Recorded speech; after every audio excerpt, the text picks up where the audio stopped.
Hi, this is Jerem with the Lyon County Observer. I'm going to read you today's story called They Heard, But They Didn't Listen. On March 6th, Emporia Gazette editor Ashley Walker wrote, "We heard you," in an editorial written supporting the new rec center. She's right, they did hear us, but they didn't listen. The Emporia Recreation Commission Steering Committee is back at it again. Last year, after being laughed off the stage with their $45 million plus rec center proposal, which included such necessities as a lazy river and water slides indoors, and built upon the Champions Landing property, thanks Aaron Harder, the political cost is now being realized. I wish I could say that the steering committee, faced with the reality of Emporia's economic recession, had decided to table their idea entirely, and instead decided to use the millions they have sitting in reserve funds from deferred maintenance to fix up the existing facility.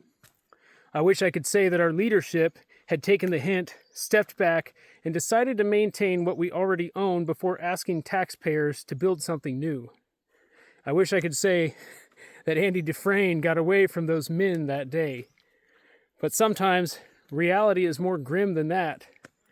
Instead, we got what they call an Overton window shift, where a radical idea is proposed that the public couldn't possibly go along with, only to be scaled back to something we never would have considered in the first place, but seems more reasonable now that it's a scaled-back version. It's important that you understand what's happening here isn't a brand new idea. It's the same idea with a different haircut. The lazy river disappeared and the slides vanished. The Champions Landing footprint shrank, but the underlying premise has never changed. We're still being asked to finance a major new facility before anyone has ever given a clear accounting of why the facilities we already own were allowed to fall behind in the first place when the money to maintain them sat in a bank account. That matters because the organization can sit on more than $4 million in reserve funds while maintenance backs up year after year, and then still find $1.5 million to contribute to redeveloping the DeBage Sports Complex. The conversation shouldn't start with what we can build next. It should start with what should have been maintained already. A $25 million proposal may sound more reasonable than a $45 million one. That's the whole point. But more reasonable than before is not the same thing as well-timed, well-planned, or necessary right now. Before Emporia is asked to support another large recreation project, the public deserves a straightforward explanation of how years of deferred maintenance turned into millions in reserved, and how those reserves somehow coexisted with the growing argument that replacement and not repair was the only path forward. A month from now, a plan will be finalized, which seems to be divided between constructing a new rec center by the water park or an unnecessary building by Champions Landing. Fortunately for us, we get a say in this proposal because they know the only way to fund it is to raise taxes, and a sales tax increase must go to vote. For decades, news in Emporia has been failing us.